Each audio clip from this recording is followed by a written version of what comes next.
Hello guys, তো আজকে আমি রান্না করছি চিকেন নিয়ে আসা হয়েছে। তো এখন আমি আলুটা ভেজে নিচ্ছি। আলুটা ভেজে তুলে নেব, তারপরে আমি এখন চিকেনটা রান্না করব। তো তেল দিয়ে দিয়েছি, তেলটা আমার প্রায় গরম হয়ে এসে গিয়েছে। আর আমি রান্নাটা সেরে করছি আমি উনুনে। তো এখন নতুন উনুন করেছি, তো তার জন্য উনুনে খুব রান্না করছি। আর গ্যাসও আছে, গ্যাসে এখন রান্না করিনি। গ্যাসে এখন আমি যখন বৃষ্টি মিষ্টি হবে তখন আমি গ্যাসে রান্না করব। এখন আমি বাইরে রান্না করছি। আর চিকেন নিয়ে আসা হয়েছে, তো অনেকটাই দেরি হয়ে গেছে আর রোদও হয়ে গিয়েছে, তো বাইরেই রান্না করছি। আর আমি সাইডে বসে আছি আর ভিডিওটা বানাচ্ছে আমার মেয়ে।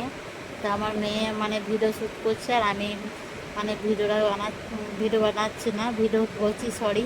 তো আমি চিকেন রান্না করছি। তো তোমরা একটু ভালো লাগলে লাইকটা শেয়ার করে দিও। আর তোমরা মানে ভিডিওটা দেখো পুরোটাই, যে কীভাবে আমি রান্নাটা করছি। তো তোমাদের মতন তো অতটা পারি না গো, তাও একটু চেষ্টা করছি ব্লগ ভিডিওটা। তো তোমাদের যদি ভালো লাগে একটু লাইক শেয়ার করে দিও বেশি বেশি করে। তা আমার পুরো ভিডিওটাই দেখো। তো আমি এখন চিকেনটা দিয়ে দিয়েছি, চিকেনটা এখন কষা আছে উনুনে।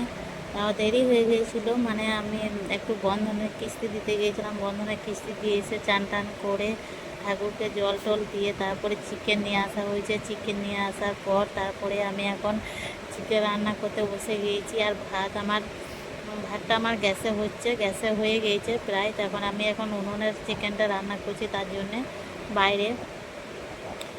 এখন কষাও হয়ে গিয়েছে। এখন কষাটার উপরে আমি এখন আলুটা আমি ভেজে তুলে রেখে দিয়েছিলাম, সেই ভাজা আলুটা এখন ঢেলে দিয়েছি। এখন ভালো করে কষবো, এখন রান্নাটা আমি ভালো করে ছাড়বো।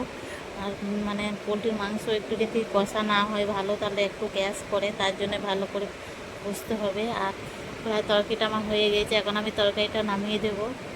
দেখো তরকারিটা কেমন কষা কষা করে করেছি, আমি বেশি ঝোল করিনি। প্রায় আমি কষা কষা করে তরকারিটা করে এখন রেখে দেবো। তো এখন খাওয়া দাওয়া করবো। তো চলো বন্ধুরা, খাওয়া দাওয়া করি, চলো টাটা বাই বাই। আর কী রান্না করেছি, শুধু চিকেন রান্না করেছি আর আম কেটেছি, লঙ্কা পেঁয়াজ নিয়ে নেওয়া হয়েছে। চলো টাটা বাই বাই।